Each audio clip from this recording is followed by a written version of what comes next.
in late 60s, Vikram Sarabhai realized that this country's problems are very simple, mostly because of scarcity of either education, food, or amenities. But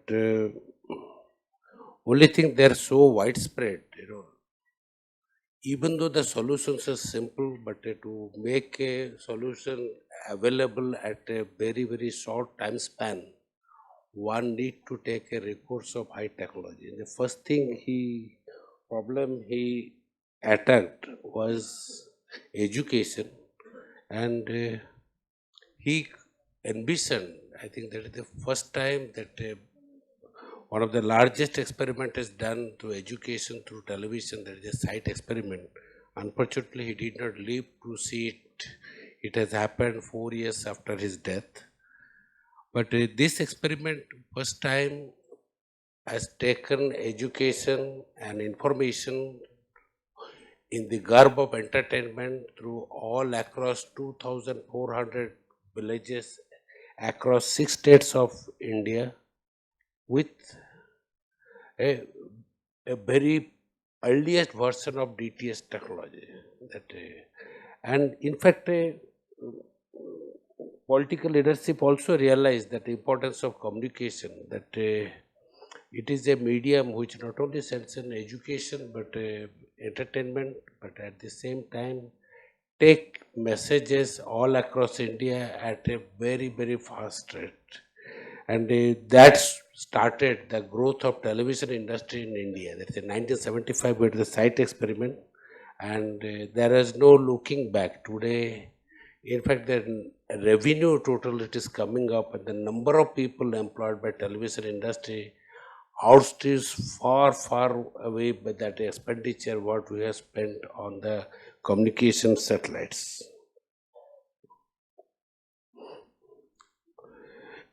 That of in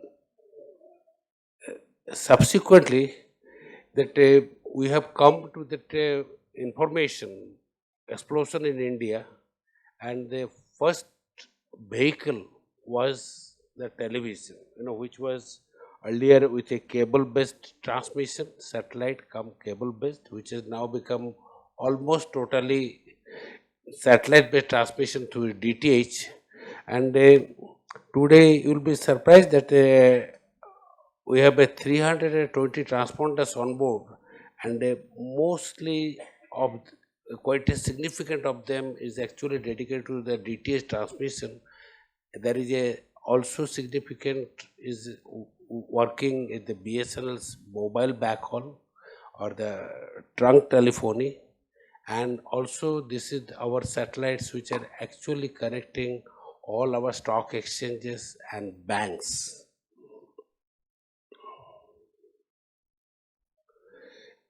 In fact, that probably you do not realize that very subtly that in your house, whenever the mother and daughter fight over the remote for the television, for to some extent, that is ISRO is responsible for the fight. We bring the communication to all of you, and we bring that information to all of you. And we have a two class of satellites. That's we call it a INSAT series, GSAT series. GSATs, the nomenclature, there is a very fine, small distinction that when you say the INSAT, we are actually earlier generation of satellites which you to launch from abroad. And the GSAT series of satellites are the satellites which are launched by in-house GSLV launcher mostly, but some of them of a heavyweight we are still going to the abroad launcher, and we hope over a very shortly we will be launching them also from India. And we have come, as I explained, that we are in the VSAT business, we are in the DTH broadcast, and we are also in the advanced communication, and we are in the business of providing communication in a particular fields which are not very commercially attractive. They are basically disaster management or e-learning or a telemedicine, which is not very commercially attractive, but its implicit benefits to the society is immense, which cannot be counted only from the turnover basis, and we are there. And very shortly, you'll see that there is a change in the way we do the communication. I just must explain to you that each of the present day GSAT satellite is effective capability of data transmission is 1 to 2 gigabit per second, because the footprint is so large we have to cover the India. And we have made a very, very nascent beginning that on a launch of S-band satellites, and where we could make a communication to for a selected government segments through that S-band to direct satellite telephony or a video transmission. We have very, and you'll see that this has used in a new type of application, so which were hitherto not heard of. I will just tell you that one of them is the railway related applications. You'll be surprised to know that we lose almost 7,000 lives per year in unmanned level crossing. That outstrips a huge number of the deaths which are too much publicized in the news. Are very unfortunate thing, but this is the one nobody notices it. That's a 7,000 deaths per year in the unmanned level crossing. We are going to provide a solution. That's a solution. With a involving both NAVIC based geolocation information and the satellite based MSS transmission, where the railway lines, all the trains can be informed about the impending level crossing, and the corresponding point that a warning in terms of a visual and audio signals will be transmitted there. It is amply demonstrated with a animation over here. And no, that's another thing that many times we hear, our boats cross the maritime boundary, and there are, and there's a lot of hardship to our fishermen or that boat owners, and we may have a very simple solutions. We are working on the solutions where also exactly with the navigation solutions as well as the MSS solutions is like the railways. We are also warning the boats for the impending maritime boundary what they are going to cross, so that in future we can save many more boats, and also we can detect friend and foe boats. And you see that we have a number of satellites, communication satellites we have launched. Even I also lose count of them, because they are on a different services. But you see that in the first quarter of next year, you will see the launch of GSAT 19. It is a forebearer of a set of satellites which are going to change the communication scenario. We call them high throughput satellites. I will just tell you that GSAT 19, what is the first test satellites which will be sending by GSLV Mark III, that the first developmental launch, is the capability of a 5 gigabit data transmission over 8 beams. And when you say the 5 gigabit data transmission, when I say that a conventional GSAT series satellite has an equivalent only 1 to 2 gigabit per second data transmission capability, this single satellite is capable of almost 3 to 5 conventional GSAT satellites. Subsequently, in this end, in the middle of this year, this 2017, you will see the launch of GSAT 11, which is an 32 beam satellite, which will cover that Earth over that India at it, and allow a data transmission of the order of 14 to 20 gigabit per second, that is equivalent, a single satellite will be equivalent to almost 10 to 20 conventional GSAT satellites. And subsequently, we'll see the launch of GSAT 20. It will have a 70 beam satellites, which is targeted to all the towns, major towns and cities, connecting them through a capability of 90 gigabit per second.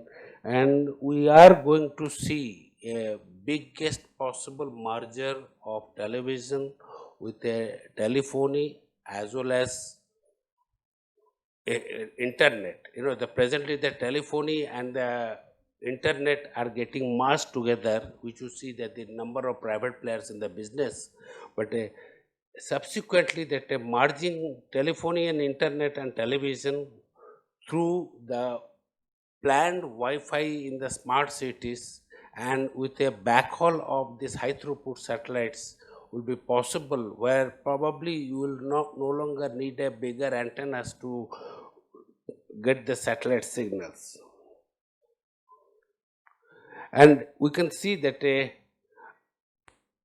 this progression, you can see that the plot, it is a huge jump we are seeing in the communication capability. And as I talked about you, we are supporting, that's a telemedicine with a large number of, I think more than 300 nodes. In fact, many of the prominent hospitals are connected all across India through telemedicine network. And a tele-education, we have connected many universities, engineering education through satellite-based transmission and a two-way transmission and education. And we have all heard of the NAVIC system. It is a navigational system provided by ISRO, and you will probably, many of you not heard of the goggle-based system, which is now possible, the conventional GPS, to give an accuracy of the order of aeroplane operation, so that the aircrafts can do land and take off in unassisted way in all airport. In fact, this has been already a certified operation. And another thing is that the Earth observation. We have a array of remote sensing satellites, both microwave as well as optical bands, and you will see that very recently we have launched the SCATSAT satellite. In fact, many of you have seen that this Bhadra cyclone, that's though it's a heavy damage was there, that fortunately there was very few loss of lives. One must thank that both INSAT 3DR as well as the SCATSAT 1 what we launched to provide this requisite information about the cyclone tracking. And we have also provided this year, recently, one of the very high resolution cartographic satellite, we call it Cartosat 2S, and there will be probably a series of them. This year we had an INSAT 3DR, that is an accompanying satellite for the INSAT 3D, which will providing a weather information. Both of them together will be providing a weather and atmospheric information every 15 minutes interval. In fact, the first time we have brought a concept, single data multiple input source. In fact, you will see more and more, we'll have many more independent satellite system of an identical payloads, but they will give a single product and calibration, so that we have a more and more widespread and more frequent data availability. Also, we have seen that recently that the ResoSat 2A, it is a workhorse for a number of crop application, and in this, along with a ResoSat 2, also will have a similar concept of providing data of a total earth coverage in place of 5 days in 2 to 3 days. You will see them.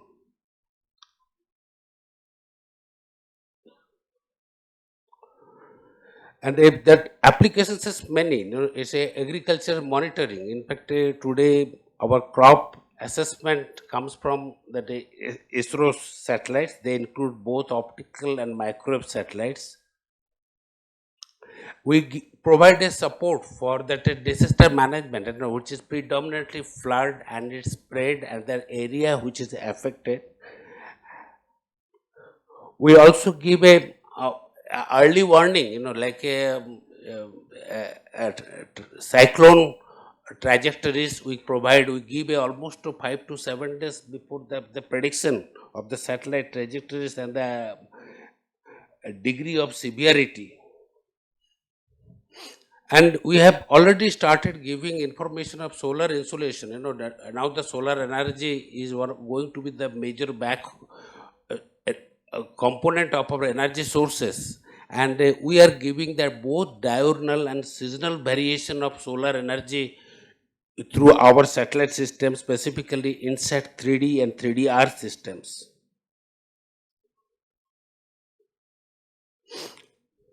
And another important that all the water reservoirs, their annual variations and the seasonal variation information is available from ISRO's information sites.